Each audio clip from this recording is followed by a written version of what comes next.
Hi guys, welcome to market drive by growth investing. आज हम देखेंगे मार्केट कैसी रही आज, सेक्टोरल परफॉर्मेंसेस कैसी रही आज और आने वाले टाइम में मार्केट की क्या आउटलुक रह सकती है, उस पर हम टेक्निकल व्यू लेंगे। तो स्टार्ट करते हैं निफ्टी से। तो ओवर द वीकेंड ये न्यूज़ आई कि जो सुप्रीम कोर्ट ऑफ अमेरिका है उसने जो प्रेसिडेंट ट्रंप ने ऑल ओवर कंट्रीज पर टैरिफ लगाए थे उसको डिक्लाइन कर दिया कि वो ऐसा टैरिफ नहीं लगा सकते। तो जो भी कंट्रीज पर 20-30 जैसे इंडिया पर 18% टैरिफ थे वो इनवैलिड हो गए थे, बट डोनाल्ड ट्रंप ने कुछ जो उनके पास राइट्स हैं उसको यूज़ किया और उन्होंने सभी कंट्रीज़ पर 15% टैरिफ कर दिया। पहले 10% था, फिर ओवर द वीकेंड 15% कर दिया, जो कि शायद 150 डेज तक ही वैलिड रहेगा। अगर आगे से वैलिड कराना है, अगर फर्दर वैलिड कराना है तो कांग्रेस से उन्हें परमिशन लेनी पड़ेगी। तो इस वजह से over the weekend market positive हो गई थी। तो हमारी निफ्टी भी आज गैप अप ओपन हुई और 0.5% का हमें गेन देखने को मिला निफ्टी में। और Nifty good thing is again 25,700 के ऊपर आ गई है और 25 डे मूविंग एवरेज के भी ऊपर आ गई है। अभी स्टार्ट करते हैं सेक्टोरल परफॉर्मेंस से। तो आज again PSU bank sector 1.36% up रहा। उसके बाद जो followed by pharma, health care, FMCG, auto, ये सभी सेक्टर्स गेन में रहे और नेगेटिव में रहे आईटी, इंडिया डिजिटल और डिफेंस भी। एचएएल में 3 to 4% नेगेटिविटी थी, नेगेटिव था एचएल, तो उस वजह से आईटी डिफेंस सेक्टर भी काफ़ी ज़्यादा नेगेटिव था। बाकी हेल्थ केयर में कुछ मूव देखने को मिल रहा है। हॉस्पिटल स्टॉक्स अच्छा परफॉर्म कर रहे हैं, बॉटम अप बना दिया है। तो अगर आप भी health care as a theme में इन्वेस्ट करना चाहते हो तो आप हमारा GI health care small case जरूर चेकआउट करें, जिसका लिंक आपको डिस्क्रिप्शन में मिल जाएगा।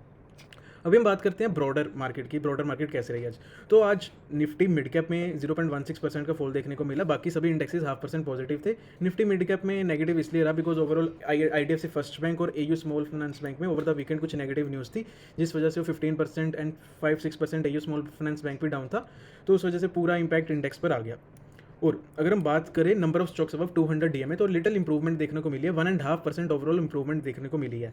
लास्ट ट्रेडिंग डे में ये नंबर था 183, अब हो गया है 190, मतलब कि अब 38% स्टॉक्स अपने 200 डीएमए के ऊपर ट्रेड कर रहे हैं। तो जैसे ये नंबर 40-42% के राउंड जाता है तो positionally little bit positive environment हम इंडियन इक्विटी का कह सकते हैं।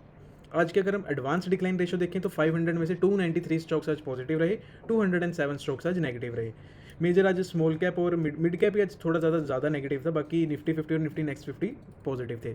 ओवर द लास्ट पीरियड को हम देखें लाइक फ्यू मंथ्स में, तो लार्ज कैप स्टॉक्स ने ही आउट परफॉर्म करा है, मिड एंड स्मॉल कैप ने काफ़ी ज़्यादा अंडर परफॉर्म करा है, स्मॉल कैप ने तो सबसे ज़्यादा अंडर परफॉर्म करा है। और अगर हम निफ्टी 50 का हीट मैप देखें तो ओवरऑल ग्रीनरी हमें देखने को मिल रही है except IT and little bit defence. तो एचडीएफसी, पीएसयू बैंक, एसबीआई भी आज 1% के अराउंड पॉजिटिव था। आईटी में थोड़ी बहुत नेगेटिविटी थी। TCS 0.5% down, HL tech 0.7, Wipro 2, Infosys 1.9%, तो इनमें थोड़ी बहुत नेगेटिविटी थी। बाकी auto positive, jewellery positive, cement positive, metal positive. Public sector के जो स्टॉक्स हैं वो अच्छा कर ही रही हैं, तो एनटीपीसी, पावर ग्रिड वगैरह दे कंटिन्यूज टू डूइंग बेटर। और अगर हम निफ्टी नेक्स्ट 50 की बात करें तो उसमें भी ग्रीनरी ही थी ओवरऑल। और उसमें भी जैसे अगर हम पीएसयू बैंक्स की बात करें तो PNB, bank of Baroda, Canara bank, इन्होंने 1.5% के अराउंड पॉजिटिविटी दिखाई। पीएनबी 0.5% पॉजिटिव था। आज साइमंस भी 3% अप था। ऑटो एंड सैलरी भी ओवरऑल कंटिन्यूसली गुड कर रहे हैं। मदरसन आज भी 1% पॉजिटिव था। कैपिटल गुड्स पॉजिटिव हैं, तो साइमंस, सीजी पावर, ये स्टॉक्स पॉजिटिव थे। आज एबीबी में लिटिल बिट प्रॉफिट बुकिंग देखने को मिली, बट एबीबी ने रिसेंट में काफ़ी अच्छा अपमूव दिया after it's result. Defence negative था, तो एचएल में 3.5% का हमें फॉल देखने को मिला।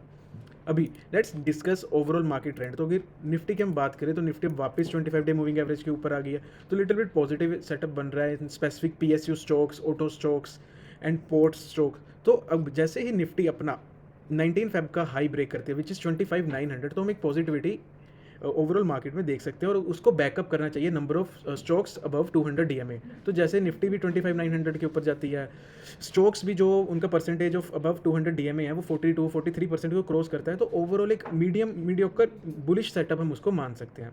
बाकी ओवर द वीकेंड जैसे ही सुप्रीम कोर्ट ने प्रेसिडेंट ट्रंप के टैरिफ को इनवैलिड करार दिया तो मार्केट में अनसर्टेनिटी बढ़ गई है। अभी हमें पता नहीं है कि आने वाले टाइम में क्या होगा। तो अनसर्टेनिटी में हमें पता है कि गोल्ड काफ़ी अच्छा करता है, तो ओवर द वीकेंड गोल्ड में थोड़ा मोटा अबूव देखने को मिला और आज भी गोल्ड 1% के राउंड अप है। तो और जो यूएस ऑयल है, जो हम बात कर रहे थे कि वो भी ब्रेकआउट के कगार पर है, वो भी उसी रेजिस्टेंस के लेवल पर ही सस्टेन कर रहा है। तो जैसे ही ये $67 का लेवल ब्रेक करता है तो इसमें एक अपमूव देखने को मिल सकता है, जो इमर्जिंग मार्केट्स लाइक इंडिया के लिए थोड़ा नेगेटिव हो सकता है, बिकॉज हम अपना लाइक इम्पोर्ट एनर्जी में ऑयल में करते हैं। तो अगर ऑयल बढ़ता है तो इंडिया में इन्फ्लेशन बढ़ने के चांसेस बढ़ जाते हैं, तो लिटिल बिट नेगेटिव हो जाता है। तो अगर ऑयल में हमें ब्रेकआउट देखने को मिलता है which is negative for Indian economy and Indian equity market also. So let's see oil breakout करता है या नहीं करता है। And that's all from our and. If you have any question let us know in the comments. And GI health care का small case portfolio जरूर check out करें, जिसका लिंक आपको डिस्क्रिप्शन में मिल जाएगा। Thank you.